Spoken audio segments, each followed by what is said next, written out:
আমার খুব ভালো লাগছে যে আজকাল তোমরা সবাই সময়ের মধ্যেই রাজসভায় চলে আসছো। কি করব মহারাজ, বাইরে চাঁদি ফাটা গরম, তাই ঝপাঝপ চান করে গপাগপ খেয়েই রাজবাড়ির উদ্দেশ্যে দৌড় লাগাই। বুঝতে পেরেছি, গরমটা অসহ্য হয়ে উঠেছে।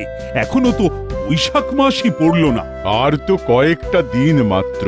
মহারাজ, এবার একটা নতুন কিছু করুন না। পয়লা বৈশাখ দিনটা খুব শুভ। তিথি নক্ষত্র তো ভালো স্থানে আছে, কিছু একটা নতুন ভাবনা চিন্তা করুন। দেখো, সেদিন সকালে তো রাজবাড়িতে পুজো পাঠ হবে, কিন্তু তারপরে আমাকে তোমরা আর পাবে না। আমি আর তোমাদের রানীমা একটু উত্তরে পাহাড়ে ঘুরতে যাব।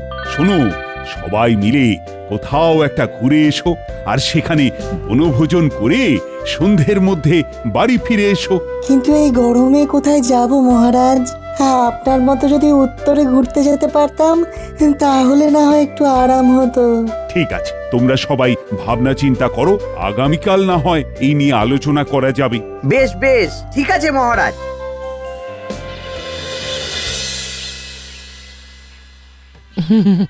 এই দেখো, সামনে পয়লা বৈশাখ। এবার কিন্তু আমার একটা জামদানি শাড়ি চাই চাই। দু পয়সা আমদানি করতে টাক ফেটে যাচ্ছে, আর তুমি জামদানি জামদানি করছো। হ্যাঁ, ও সব কথা শুনবো না, পুজোর সময় থেকে ঘোরাচ্ছ।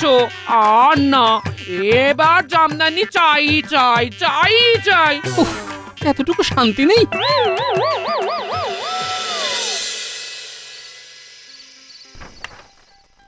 এই শোনো না, কি হয়েছে বলো? বলছি কি, অনেকদিন তো কোথাও ঘুরতে যাইনি, আমাকে কোথাও একটা ঘুরতে নিয়ে চলো না। উফ, শুরু হয়ে গেল। উঠতে গেলে শাড়ি আর বসতে গেলে ঘুড়ি। সারাদিন বায়না আর যখন তখন গয়না, আর সয় না। দেখো, তুমি যদি আমাকে ঘুরতে নিয়ে না যাও তাহলে আমি একাই বেরিয়ে পড়বো, আর ফিরবো না, এ বলে দিলাম। আরে একটু সবুর করতে শেখো, আগে ভাতাটা তো পাই, তারপর ভেবে দেখবো।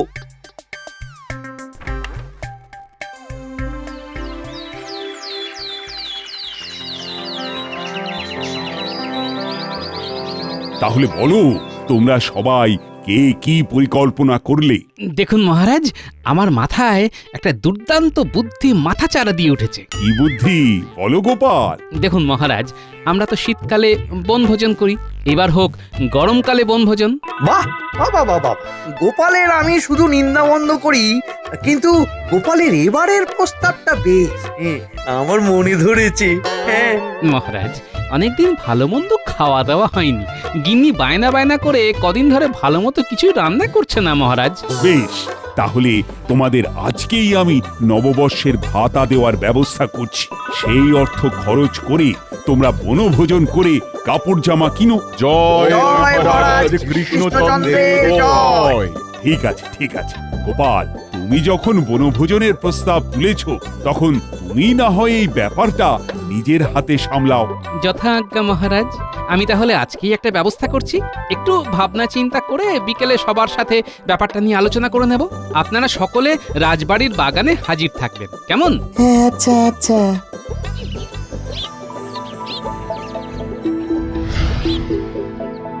উফ, মন্ত্রীমশাই, কতদিন পরে আপনার বাড়িতে পাত পেড়ে খাচ্ছি। এই গরমের মধ্যে আমের চাটনিটা কিন্তু জমে গেছে। আজকাল তো আর ডাকেন না আমাদের, বড্ড কিপটে হয়ে গেছেন। আগে হাত ভরে রোজগার ছিল, পাত ভরে খাওয়াতাম আর হাত খুলে খরচ করতাম, কিন্তু এখন গোপাল এত ধরিবাজ হয়ে গেছে যে কি আর বলবো। দেখুন, ছোট মুখে একটা বড় কথা বলি, আপনি না হয় টাকা পয়সা চুরি করেন, গোপাল মহারাজের মন চুরি করে। আর বারবার দাম মেরে বেরিয়ে যায়। তাই এবার আপনাকে চোরের উপরে বাটপাড়ি করতে হবে। মানে গোপাল নাম কেনার চেষ্টা করবে, কিন্তু আপনি সেটা বদনাম করে দেবেন। আর সেটা করবেন? সাব্বাস, এই তো চাই।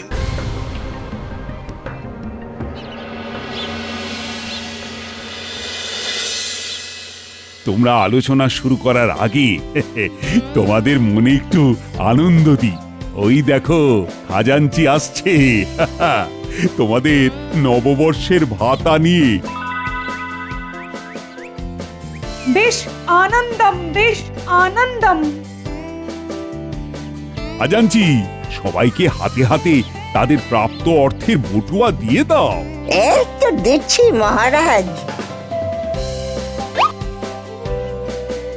মহারাজ খরচের ব্যাপারটা দেখে নিলেন, আমি গরমের ব্যাপারটা দেখলাম। কিভাবে? এই গরমের মধ্যে তুমি কি ঝড় নিয়ে এলে নাকি? না, ঝড় না, তবে মৃদুমন্দ বাতাস বইছে দেখুন। সেই জন্যই তো এই আলোচনাটা রাজবাড়ির বাগানে করার সিদ্ধান্ত নিয়েছি। ভালো করেছো, অনেক আলাপ প্রলাপ সংলাপ হয়েছে, এবার আসল কথাটা শুরু করো তো গোপাল। আচ্ছা, নববর্ষে বনভোজনের জন্য আমি 30 মোহর ধার্য করেছি। প্রত্যেককে নববর্ষের দিন সকালবেলা রাজবাড়ির সামনে হাজির থাকতে হবে। হ্যাঁ হ্যাঁ, সে তো আমরা থাকবই। রাজবাড়ির পুজো দেখে তারপরে রওনা দেব। তারপর বেলায় আমরা দক্ষিণ দিঘির পাড়ে যে সুবিশাল আমবাগান আছে সেখানে বনভোজন করব। আমরা যাব কিভাবে? গরুর গাড়ি করে। শুধু আমরা সভাসদেরা নয়, অনেক গ্রামবাসীও যাবে। আগের দিন সব মালপত্র, রান্না জিনিসপত্র জায়গায় পৌঁছে যাবে। বাহ, কি কি খাওয়া হবে? ওই তো ওই বাসমতি চালের ভাত, কাতলা মাছের মাথা দিয়ে মুগ ডাল, ইলিশ ভাপা, আমের চাটনি, পাঁপড়, দই আর রসগোল্লা। ওফ, শুনেই জিভে জল চলে এলো। তাহলে আপনারা যারা যারা এই বনভোজনে অংশগ্রহণ করবেন তারা তারা আমাকে 30টা করে মোহর দিন। বুঝলে গোপাল, আমি না তোমাকে আগামীকাল দেব। বেশ, তাহলে আমি এখন আসি, আর দেখি কোনো গ্রামবাসী আমাদের বনভোজনে অংশগ্রহণ করতে রাজি হয় কিনা। ব্যাস, তাহলে তো তোমাদের নববর্ষের একটা হিল্লে হয়ে গেল। হ্যাঁ গোপাল দাদা, তুমি যখন পুরো ব্যবস্থা করছো তখন আমাদের আর কোনো আপত্তি নেই।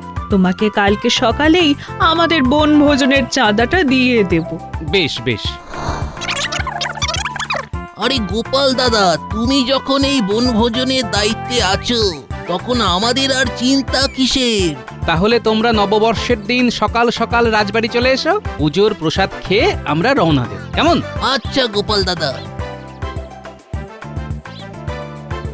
তাহলে মোটামুটি 20 থেকে 22 জন লোক হচ্ছে।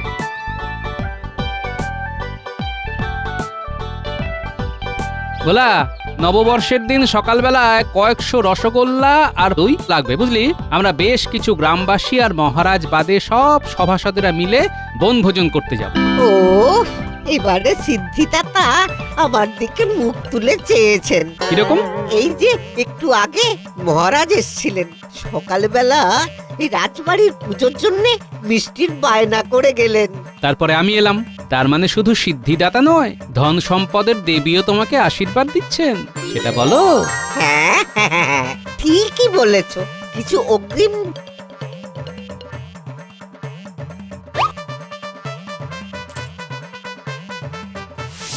হ্যাঁ হ্যাঁ হ্যাঁ, তোমার কথা মতো আমরা 5টা গরুর গাড়ি নিয়ে সকাল সকাল নববর্ষের দিন রাজবাড়ির সামনে পৌঁছে যাব।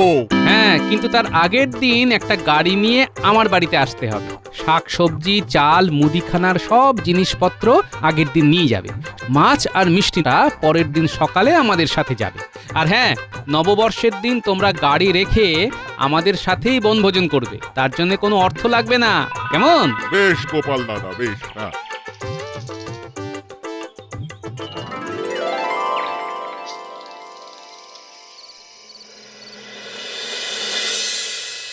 বুঝলি তো বটা ঘটা, গোপাল সবাইকেই রাজি করিয়ে নিয়েছে। 30 মোহরে বনভোজন। আপনি কায়দা করে গোপালকে পাজি বানিয়ে দিন। যারা রাজি হয়েছে তারা আপনার কাছে চলে আসবে। কি কায়দা করব বলতো? দেখুন, গোপাল সবাইকে বলেছে যে ও 30 মোহরে, মানে লোকজনকে 30 মোহরের বিনিময়ে বনভোজন করাবে। আপনি বলুন যে আপনি 20 মোহরের বিনিময়ে করাবেন।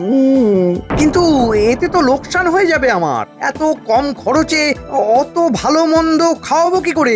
বাটপাড়ি করে। মানে শুনুন তাহলে, বাহ বাবা বাবা বাবা, বেশ জব্বর ভাবনা ভেবেছিস তো।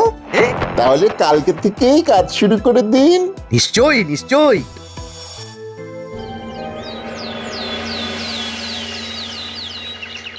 তারপরে বলো গোপাল, বনভোজনের কি ব্যবস্থা হলো?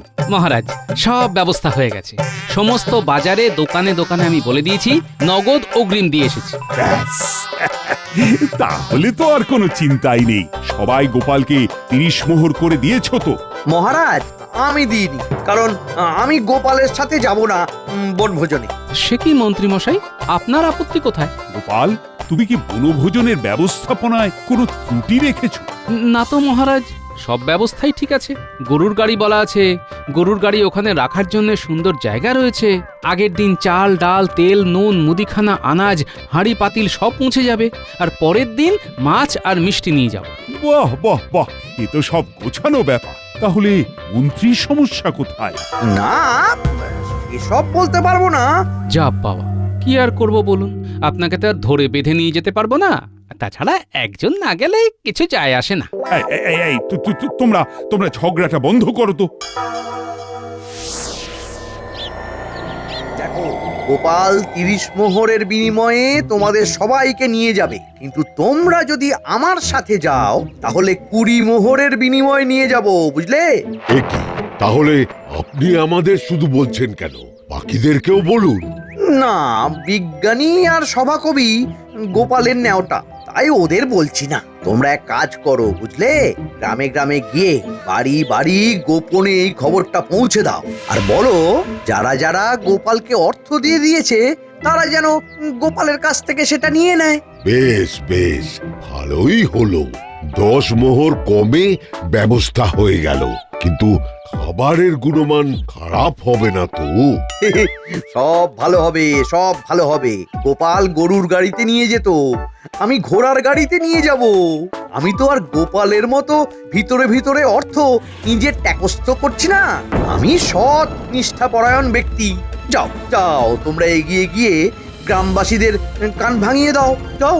বেশ বেশ বেশ। ও, তাহলে তো বেশ ভালোই হলো। ঠিক আছে, আমি গোপাল দাদার কাছ থেকে টাকা পয়সা সব চেয়ে নেব। হ্যাঁ, কিন্তু ব্যাপারটা খুব সাবধানে আর গোপনে করবে। হ্যাঁ হ্যাঁ।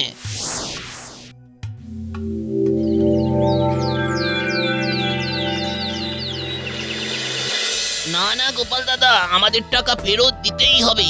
হ্যাঁ হ্যাঁ, আমরা অন্য জায়গায় অনেক সস্তায় বনভোজন করব। হ্যাঁ হ্যাঁ গোপাল, তুমি আমাদের 30 মোহর করে ফেরত দিয়ে দাও, আমরা বাকিটা বুঝে নেব।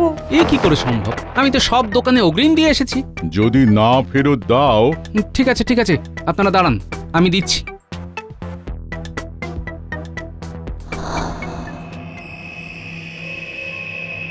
অনেক লোকজন তো চলেই গেল, এবার কি হবে? আমার মনে হচ্ছে এ সব কিছু মন্ত্রী মশাইয়ের চক্রান্ত। যাই হোক, কাল বাদে পরশু নববর্ষ, যে কজন আছে তাদের নিয়েই আমরা বনভোজন করব।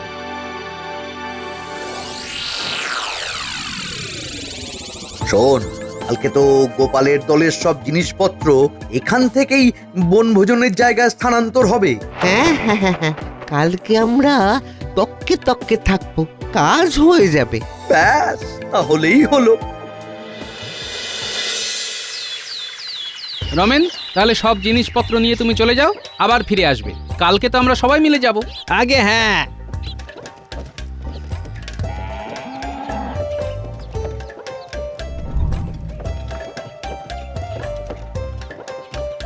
গারোয়ান ভাই, গারোয়ান ভাই, দাঁড়াও দাঁড়াও। কি হলো বাটা? আর বললো না, একটা লোক খুব অসুস্থ, ওকে একটু ধরে পাশের দাতব্য চিকিৎসালয়ে নিয়ে যেতে হবে। তুমি একটু সাহায্য করো ভাই। আরে আমার মেলা কাজ, অনেক দূর এই জিনিসপত্র নিয়ে যেতে হবে বুঝলে। বেশ মানবিকতা আর নেই, বুঝেছি। তোমার যদি বিপদ হতো। ওহো, কি মুশকিল। আচ্ছা ঠিক আছে চলো। নেমে এসো, আর আমার সাথে এদিকে এসো। গরুর গাড়ি ওই রাস্তায় ঢুকবে না। কি আর করা যাবে, চলো। এবার হবে অদল বদল পালা।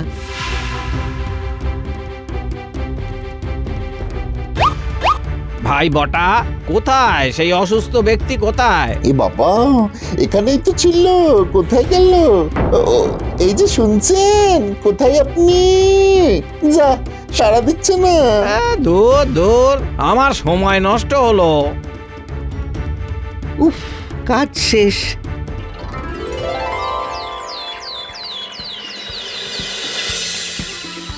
সবাইকে শুভ নববর্ষের শুভেচ্ছা জানাই। শুভ নববর্ষ মহারাজ। ভালোভাবে সবাই বনভোজন করো, আর আমিও পাহাড়ে ঠান্ডায় ঘুরে আসি।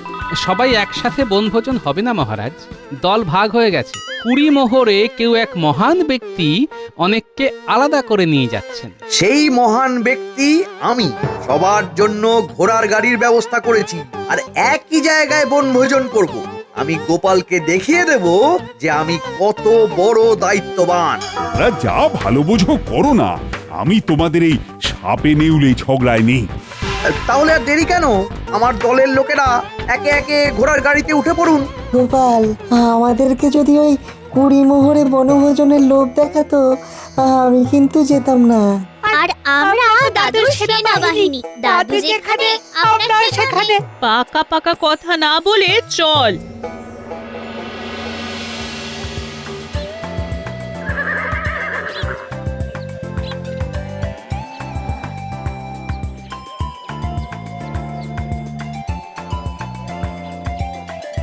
এ কি গোপাল দাদা, এ তুমি কি চাল এনেছো?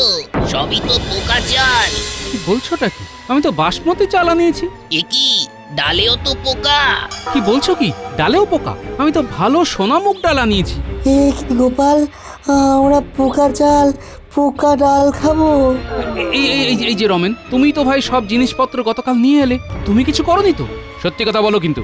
আরে বিশ্বাস করো, আমি কিছু করিনি। তোমার কথা মতন তো সব চাল ডাল নিয়ে এলাম। দেখছো তো, গোপালের সাথে বনভোজন করলে কেমন পস্তাতে হতো। হ্যাঁ, হ্যাঁ, তাই তাই তো তো দেখছি। দেখছি আমরা ঠকে যেতাম। শুধু গোপাল দাদা, একটা ব্যাপার হয়েছিল কালকে।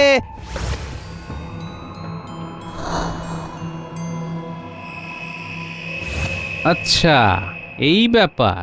তার মানে বটটা তো মন্ত্রীর সাথে এসেছে, মানে 2 × 2 = 4। না, আমাকে এবার বাঁকা আঙুলে ঘি তুলতে হবে। আমি খুবই দুঃখিত। আমি এক্ষুনি কাছাকাছি কোনো ভালো দোকান থেকে চাল ডাল আনার ব্যবস্থা করছি।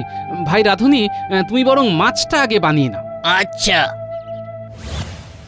ন্যাপলা, গুলটে, তোরা কানে কানে একটা কথা শোন। বলো গোপাল দাদু। মজা জমে উঠেছে। যাই, আমি গিয়ে ব্যাপারটা দেখে আসি। পুটির মা, বিজ্ঞানী, তোমরা নববর্ষ কেমন উদযাপন করছো? আর কি বলবো বলুন, সব চালে ডালে পোকা। পোকা না, পোকা না, তোমরা হয়ে গেছো বোকা। গোপাল 30 মোহরও নিল, আর ভাবলো তোমাদের এরকম পোকা চাল ডাল খাইয়ে বাড়ি পাঠিয়ে দেবে। এই যে কাকুরা, তোমরা এখানে বসে আছো, আর মন্ত্রী মশাই তোমাদের কখন থেকে খুঁজছেন। দেখি, এই চল ভাই, চল চল চল, এক্ষুনি যাচ্ছি। ব্যাস, ওরা চলে গেছে, এবার খরাও চলে যাবে। শুধু পড়ে থাকবে গাড়ি। মন্ত্রী মশাই আমাকে ডেকেছেন? কই না তো। সে কি?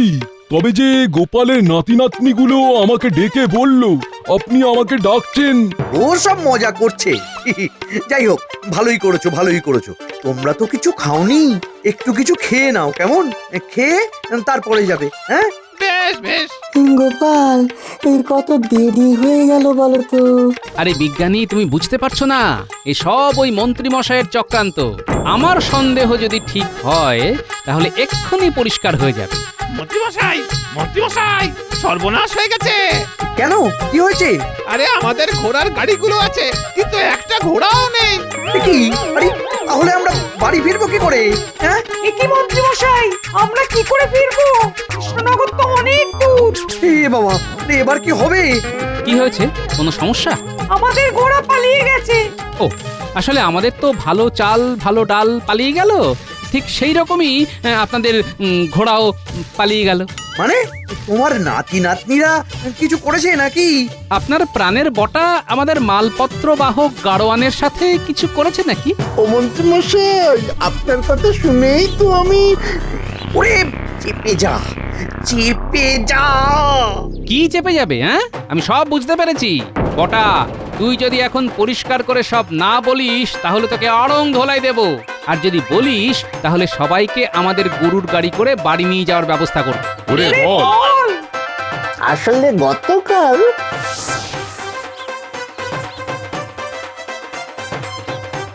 ছি, ছি, ছি, ছি, ছি, মন্ত্রী ছি মশাই। ছি মন্ত্রী মশাই, আপনি এত নীচ মানসিকতা। আমরা 10 মোহর কমের জন্য আপনার দলে এলাম আর আপনি এটা করলেন। আমি সবাইকে গাড়ি করে নিয়ে যাব, শুধু মন্ত্রীকে নয়। হ্যাঁ নয় হ্যাঁ, আর এটাই আপনার নববর্ষের উপহার।